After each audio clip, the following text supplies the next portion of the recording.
So Hillary Clinton may have won big in New York last night, but Bernie Sanders insists that he is not going anywhere. A spokesman for the campaign plans to spend the summer persuading Clinton's superdelegates to flip on her and to join them. But Fox News contributor Joe Trippi says that is most likely a waste of time. There will be a lot of pressure for him to pull back. I think one of the things that hurt him in New York was his tone. I mean, one of the things that's seems to be going on is the more he ratchets up and gets negative to try to take her on and knock votes away from her, he actually performs worse, which even makes it tougher now for him to overcome this, because now he's got to even ratchet it up more. Here now with us, Florida Congresswoman Debbie Wasserman Schultz, the chairwoman of the DNC. Good to have you with us this morning. Thanks for being Martha. Great here. To be with you. Sure. What about Bernie Sanders? Do you think that he should get out? Is it time for him to go? No, I mean, we have 19 more primaries from between now and June 7th, and there is a lot of this contest left, although we are getting to the narrow end of the funnel. And so, you know, I mean, it's going to get a little more intense. The candidates are going to kind of, you know, push hard and go for broke. But we've had a very robust and substantive discussion about the issues that are important to Americans. And our candidates have done a great job, particularly in contrast to the way the Republican race has played out, laying out their vision for the country and how they would help people reach the middle class and build on the success we've had under President Obama. So what I am hopeful that they continue to do is to make sure that we stick to the issues and that we continue to lay out for Americans why it's so important that we elect one of these two candidates as the 45th President of the United States and not get any more intense or divisive. I hear what you're saying, and it sounds like Joe Trippi was on the same page.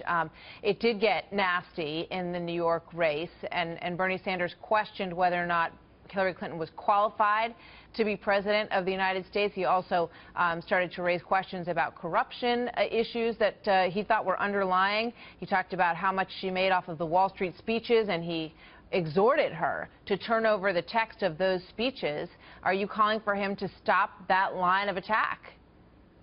You know, like I said, I'm actually proud of the way this campaign has played out at each of our debates, and throughout the entire primary, our candidates have talked about the issues important to Americans, about how to continue to create jobs and build on our economic success and create more opportunities for people to succeed and, you know, expand access to health care and not repeal it like Republicans have. And, you know, compared to what's going on the other side of the aisle where chaos is reigning and they're talking about the size of people's hands, and their very likely nominee, Donald Trump, has alienated just about every demographic group and suggested we should deport 11 million people and declared an entire ethnicity in Mexicans, rapists, and drug dealers who immigrate to this country, suggested we should restart nuclear proliferation, even in Europe.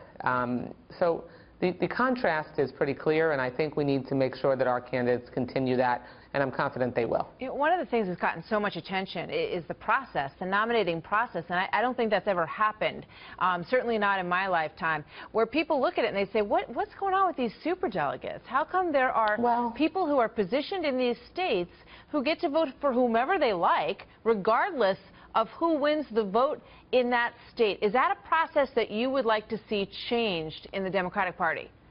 Well, Martha, let me just take you back down memory lane into 2008. This is not the first time that we have had, you know, concerns raised over process. But it's at a new level now. I mean, I think it's at a level now in the American consciousness, because Martha, you're hearing it on the Republican side as well, that there is going to be pressure for people to continue to really change this system. So I'm just asking, do you want to change it? Give me a chance to answer your question. Okay, give me a chance to answer your question, because in 2008 it actually got to be such a concern as far as the influence of superdelegates that we created a change commission after the 2008 election that looked at the percentage of superdelegates that we have compared to our total, and they voted to reduce, they recommended that the DNC reduce the percentage of superdelegates, which we did, from 20% down to 15%. So we've actually had this debate.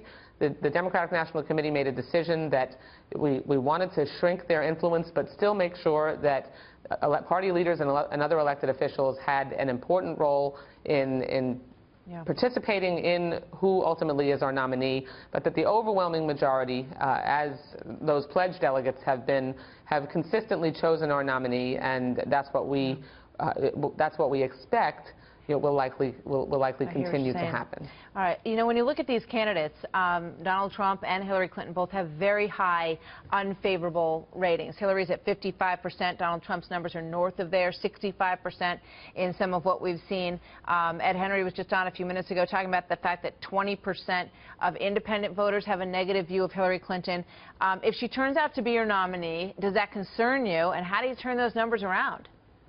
Well, I think the most important numbers that are critical to look at are enthusiasm. And if you look at the numbers coming out of Wisconsin comparatively, our candidates compared to theirs, and New York yesterday, the Wisconsin numbers, 7 in 10 voters coming out of Wisconsin said that they were enthusiastic on our side about voting for either one of our candidates, and you had 4 in 10 say the same about the Republican candidates. In New York, also, again, 7 in 10 thought that the primary actually energized Democratic voters and that it was a positive result. We reported on that last night, looking at I'm sorry. Less than 40% thought that on the Republican side. Better enthusiasm on your side about the candidates that they have to pick from, no doubt.